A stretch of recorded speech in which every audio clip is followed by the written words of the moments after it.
प्रताप सारंगी सिर्फ एक चुनाव के विजेता भर नहीं है, ये उदाहरण है गरीबी से अमीरी की सियासत को बिखेरने का। ये ताकत है उन लोगों की जो गरीबी में जीकर भी राजनीति का भविष्य तय करने का ख्वाब देखते हैं। ये तमाचा है उन लोगों पर जो पैसों के दम पर सत्ता को जेब की रूमाल समझते हैं। इस देश का मीडिया कह रहा है कि प्रताप सारंगी एक संत हैं। उड़ीसा के मोदी कहे जाने वाले सांसद महोदय एक संत हैं। हम भी कह रहे हैं कि प्रताप सारंगी एक संत हैं, ठीक उसी तरह जैसे नरेंद्र मोदी एक फकीर और संत हैं, जैसे प्रज्ञा ठाकुर एक साध्वी हैं, ठीक वैसे ही जैसे साक्षी महाराज और गिरिराज सिंह ही असली देशभक्त हैं। जिस शख्स पर 7 क्रिमिनल केस हैं उसे संत बताया जा रहा है। आतंक फैलाने के लिए कुख्यात बजरंग दल के सरगना रहे व्यक्ति को संत बताया जा रहा है। मतलब मीडिया का इस्तेमाल करके एक दागदार नेता को हीरो बनाया जा रहा है।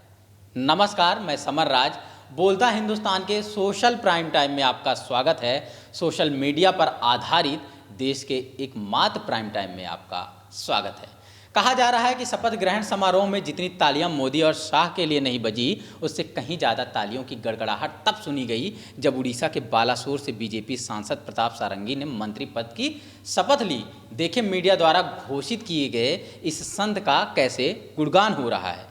मैं प्रताप चंद्र सारंगी ईश्वर की शपथ लेता हूं कि मैं विधि द्वारा स्थापित भारत के ये भारतीय राजनीति की सबसे बदली हुई तस्वीर की सबसे बड़ी गवाही है। मैं भारत की प्रभुता और अखंडता अक्षुण्ण रखूंगा। मैं संघ के राष्ट्रपति भवन के प्रांगण में खड़े होकर शपथ लेने वाला ये शख्स एक आम हिंदुस्तानी की कहानी बताता है। मैं प्रत्यक्ष या अप्रत्यक्ष रूप में संसूचित या प्रकट नहीं करूंगा। ये जताता है कि कोई गरीब होकर भी, एक साधारण जीवन जीकर भी बिना पैसे और बिना रसूख के देश का मंत्री बन सकता है। प्रताप सारंगी सिर्फ एक चुनाव के विजेता भर नहीं है, ये उदाहरण है गरीबी से अमीरी की सियासत को बिखेरने का। ये ताकत है उन लोगों की जो गरीबी में जीकर भी राजनीति का भविष्य तय करने का ख्वाब देखते हैं।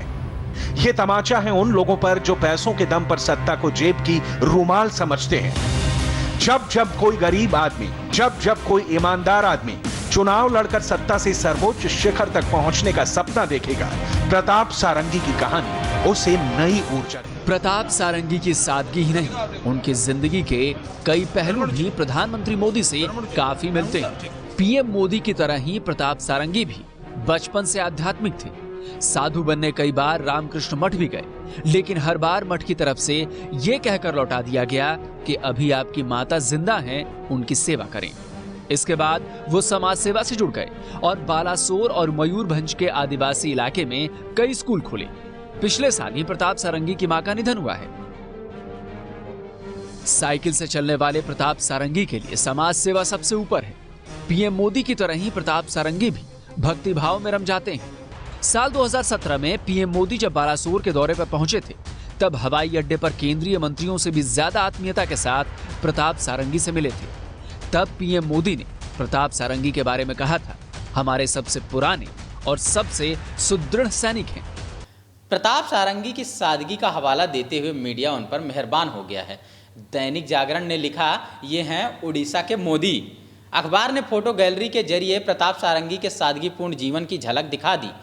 उनके संघर्षों की कहानी तो बता दिया, उन्हें एक तरह से संत तो साबित कर दिया, मगर 7 आपराधिक मामलों का जिक्र नहीं किया। सामाजिक कार्यकर्ता और उसके 2 मासूम बेटों की हत्या के मामले में इनकी भूमिका और जिम्मेदारी पर सवाल नहीं किया।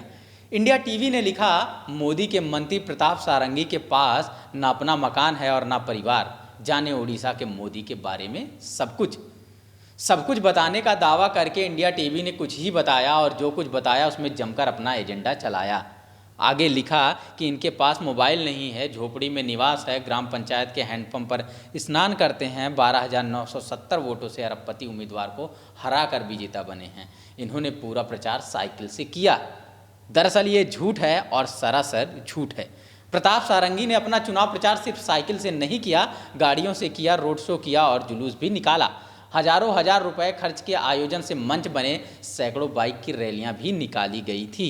गोदी मीडिया के इस झूठ की पोल तभी खुल जाती है जब आप प्रताप सारंगी के भव्य प्रचार प्रसार की तस्वीरें और वीडियो देखते हैं। नवभारत टाइम्स ने लिखा, जाने कौन है उड़ीसा के मोदी कहे जाने वाले प्रताप सारंगी, केंद्र सरकार में बने मंत्री। बहुत कुछ बताने का दावा करके इस अखबार ने भी सब कुछ वही बताया जिसे महिमा मंडन या गुणगान ही कहा जा सकता है। किसी शख्स का पीआर ही कहा जा सकता है, किसी शख्स का झूठा प्रचार ही कहा जा सकता है। बीबीसी न्यूज ने लिखा, Pratap Sarangi auto rickshaw cycle से प्रचार करने वाले मोदी सरकार के मंत्री। बीबीसी ने आगे ये भी लिखा कि कांग्रेस और बीजेपी के प्रचार के लिए दर्जनों एसयूवी लगी हुई थी। इन दोनों उम्मीदवारों के सामने एक खटारा ऑटो रिक्शा की छत हटाकर उस पर खड़े होकर प्रचार करने वाले प्रताप नाना भारी पड़े। हालांकि षडंगी सिर्फ 12,000 वोटों के मामूली अंतर से जीत पाए।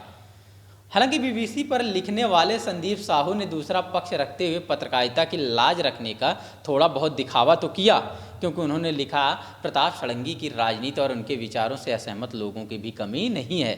षडंगी के 8 अप्रैल 2019 के शपथ पत्र के अनुसार उनके खिलाफ 7 आपराधिक मामले दर्ज हैं, जिसमें गैरकानूनी तरीके से इकट्ठा होना और दंगा, धार्मिक भावनाएं भड़काने आदि के मामले दर्ज हैं।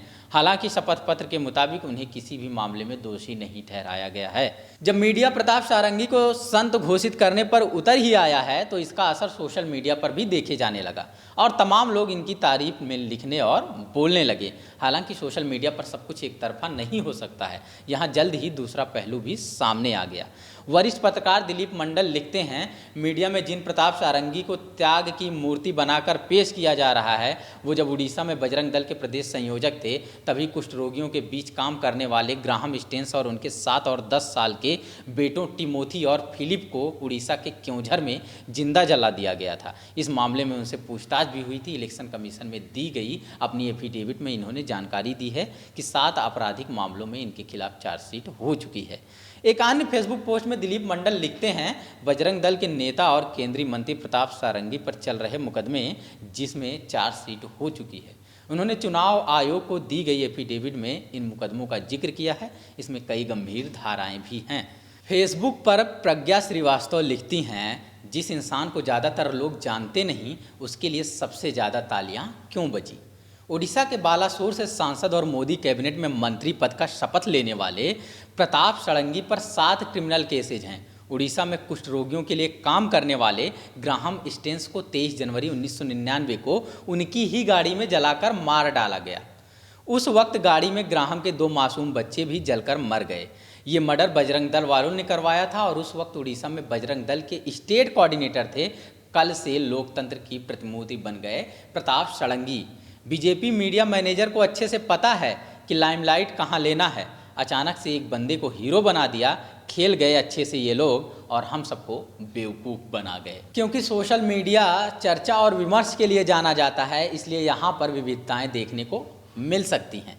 थोड़ी देर से ही सही, लेकिन दूसरे पहलू पर भी चर्चा हो सकती है। कथित मेन स्ट्रीम मीडिया एक तरफा परसेप्शन बनाने में माहिर है। सोशल मीडिया पर दूसरे पहलू की भी गुंजाइश होती है। इसलिए हम आपको सोशल मीडिया पर चल रहे देश भर के मुद्दों से अवगत कराते हैं, देश के पहले और एकमात्र सोशल प्राइम टाइम प्रोग्राम के जरिए। बोलता हिंदुस्तान पर। धन्यवाद।